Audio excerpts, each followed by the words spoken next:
IHSG ditutup di 6.809,26 pada perdagangan hari ini dan ini sudah final level di mana selama satu pekan terakhir indeks harga saham gabungan hanya menyisakan kenaikan 0,39%, sementara dalam satu bulan terakhir IHSG masih terkoreksi 1,61% dengan total turnover mencapai 7,2 triliun rupiah pada perdagangan hari ini. Dan kita lihat juga bagaimana pergerakan secara sektoral ya Maria di penutupan perdagangan akhir pekan ini. Secara sektoral kita lihat 4 sektor pertama seluruh sektor terkoreksi, finansial cukup dalam di 0,88, consumer primer, non primer dan perindustrian juga terkoreksi 0,04, 0,89 untuk consumer non primer dan perindustrian cenderung stagnan, cenderung turun karena hilang 0,03 poin.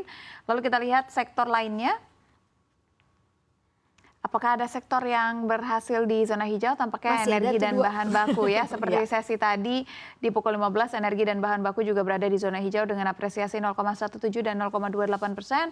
Sementara infrastruktur, properti dan real estate harus terkoreksi 0,56 dan juga 1,04. Kita lihat 3 sektor terakhir. Dari 3 sektor terakhir, teknologi dan transportasi berada di zona penguatan 0,25 dan 0,43%.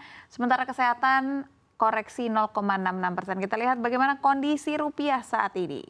Rupiah tadi kita sempat update ya bahwa posisinya melemah terhadap dolar Amerika Serikat 0,26%, 15.690 rupiah per 1 dolar Amerika Serikat, dan rupiah pun juga terpantau mengalami tekanan terhadap mata uang utama lainnya ya, seperti terhadap Singapura dolar, yen Jepang, kemudian juga euro pada perdagangan saat ini. Dan terhadap nilai tukar lainnya juga seperti yang tadi Maria sampaikan ya, terkoreksi masing-masing terhadap Singapura dolar di 0,25%, terhadap yen Jepang di 0,22% dan terhadap euro di 0,29%. Koreksi ini tak lain tak bukan di mana semua mata uang merespon sentimen yang baru aja kami akan jabarkan, yaitu Jerome Powell masih menyebutkan ataupun memberikan indikasi akan hawkish ke depannya.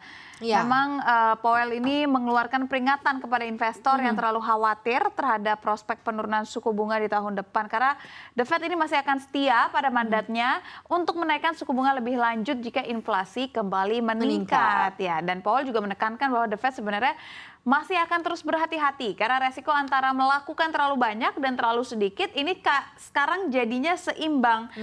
Powell mengatakan bahwa The Fed selaras dengan kenaikan imbal hasil Treasury saat ini ya dari suku bunga itu sendiri. Lalu menurut perangkat Fed Watch, Powell ini kan mengatakan bahwa masih ada kemungkinan kenaikan suku bunga sampai dengan akhir 2023. Tetapi berdasarkan hasil konsensus bahwa keyakinan investor suku bunga akan naik justru lebih besar di awal tahun 2024 ketimbang di akhir tahun 2023. Jadi beberapa investor ini masih melihat sepertinya sampai dengan akhir tahun 2023 belum ada kenaikan. Tetapi kembali lagi beberapa saat sebelumnya Powell juga mengatakan bahwa naik atau tidaknya ini kembali lagi ke bagaimana kondisi dan rilis-rilis data yang selalu dikeluarkan dan yang selalu menjadi pertimbangan dari Powell itu sendiri yang masih akan terus berubah dan keluar setiap minggunya mulai dari tenaga kerja, non-farm payroll dan sebagainya. Jadi memang dikhawatirkan pernyataan Powell dan kenaikan indeks dolar ini menjadi alarm bahaya tadi pagi bagi pasar keuangan dalam negeri dan terbukti akhirnya ditutup terkoreksi hari ini.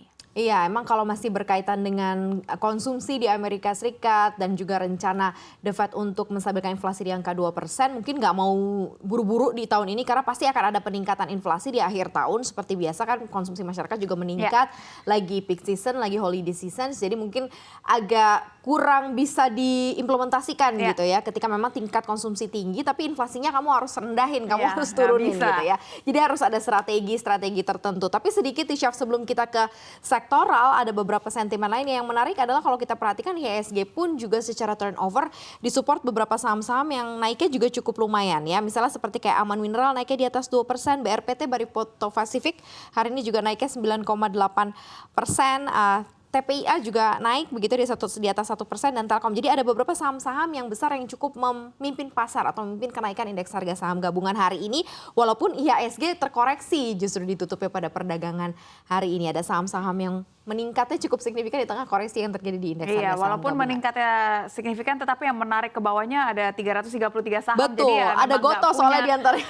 nggak punya kekuatan, dan Gotoh Iya. salah satu ibaratnya batu kali Iya. terbesar yang menarik ke bawah. Jadi ya sudahlah. Walaupun cuma tipis ya penaikannya. Gotoh pun juga sebenarnya naik ya tipis, tapi Bank BRI, Bank BCA, Bank Mandiri terkoreksi. semuanya terkoreksi. Ya, oke. Kita ke sektoralnya, ada minyak nih, Chef, seperti apa?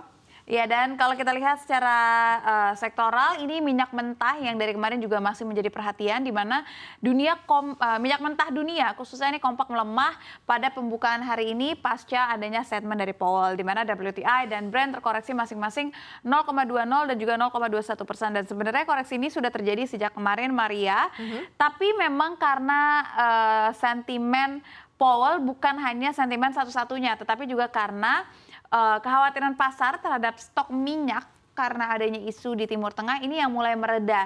Jadi nanti pada pekan depan OPEC Plus dan juga Badan Energi Internasional atau IEA akan menyampaikan pandangan mereka nih mengenai keadaan minyak saat ini. Bagaimana kondisinya dari segi produsen maupun konsumen, dan negara-negara yang saat ini masih memiliki stok minyak yang cukup banyak seperti Amerika Serikat juga memiliki stok minyak yang cukup banyak. Bagaimana kondisinya? Nah, itu akan diumumkan oleh OPEC untuk bisa memberikan gambaran apakah harga minyak akan terus bergerak naik atau mungkin akan ada pelemahan.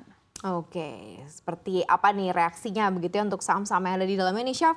Karena ada beberapa sebenarnya terkait mengenai fundamental dari beberapa saham yang cukup lumayan terapresiasi atau mungkin ada koreksi. Kalau kita lihat di sini Energi Mega Persada terapresiasi 0,93%, Medco terkoreksi 0,43%. Sementara untuk Surya Esa Perkasa dan El Nusa di sini mengalami kondisi yang stagnan tampaknya untuk pergerakannya. Tapi responnya ternyata tidak langsung terhadap emiten-emiten yang dalam based negeri. on oil ya. Iya, dalam negeri. koreksi ini tidak langsung dirasakan ke pergerakan emiten, karena pergerakan emiten kemarin pun kami membahas penurunan harga minyak, tampaknya masih ada beberapa yang melejit cukup tinggi, sehingga dapat dikatakan turunnya harga minyak masih belum mempengaruhi, bukan tidak ya, tapi masih belum mempengaruhi pergerakan emiten-emiten dalam negeri.